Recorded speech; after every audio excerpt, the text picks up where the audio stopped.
আমাদের অনেকটা সময় খুব একা একা লাগে। আশেপাশে জনশূন্য মানুষ থাকে না, আর কোলাহল থাকে না, শহরের যানজট থাকে না। একলা একটা বন্দি ঘরে বসে থাকা, অন্ধকার রুমে নিজেকে আবিষ্কার করা। তখনই হুট করে মনে পড়েছে আমরা আমার জন্য, আমরা আমাদের জন্য না। আমার জন্য কি করেছি?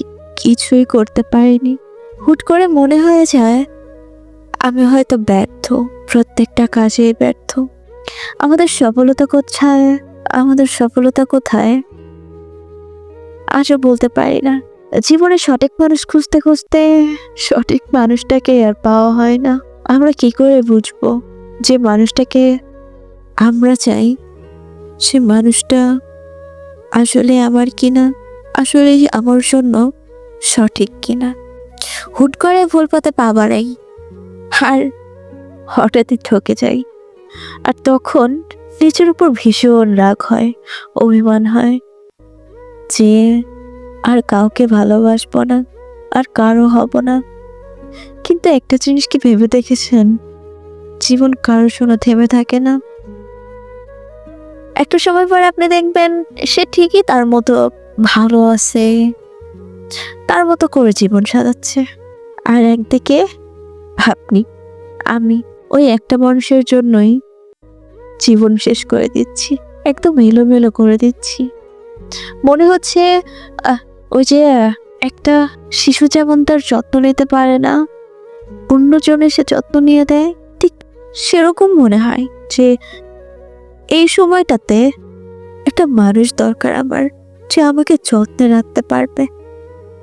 আমার এই অগোছালো মানুষটাকে যদি একটু শিশুর মতো করে গুছিয়ে দিত, একটু যদি পাশে থাকতো, আমার মনে হয় ঠিক সেই সময়টা উঠে দাঁড়ানোর মতো অনেক সুন্দর মুহূর্ত কাটত। আমরা অযথা প্রিয় মানুষের প্রতি রাগ ক্ষোভ করে রাখি, আসলে সব কিছুই না। সে কিছুদিনের জন্য আপনার আসছিল, ভালো লাগছিল, ভালোবাসছিল, হঠাৎই চলে গেছে। তার কিছু একটা মনে হয় চলে গেছে, হয়তো আপনি তার পারফেক্ট না, সে আপনাকে বুঝতে পারছে, আপনাকে জানতে পারছে। কিন্তু কথা হচ্ছে কি, রিলেশনকে জেনে আসাই উচিত ছিল যে আপনি তার পারফেক্ট হবেন কিনা। রিলেশন করার জন্য আসলে পারফেক্টের প্রয়োজন হয় না, প্রয়োজন হয় দুইটা মনের। দুইটা মন যদি একই রকম হয়, সেম মেন্টালিটির হয়, তাহলে ভালো থাকার জন্য আর কিচ্ছু লাগে না। ভালো আপনাকে অনেকেই বাসবে, কিন্তু সঠিক মানুষটাকে আপনাকে বেছে নিতে হবে। আপনি মনে করতেছেন একজন চলে গেছে, ও চলে গেছে, ওর জন্য আমি কষ্ট পাবো, নিজেকে শেষ করে দিচ্ছি। আসলে এসব কিছু না, জানেন তো। কারণ যে চলে যায় সে সব সময় ভালো থাকে, আর যে থেকে যায় আপনার ভালো চায়, আপনার পাশে থাকে ও সময়ে, আর যাই হোক সে কখনো ছেড়ে যায় না।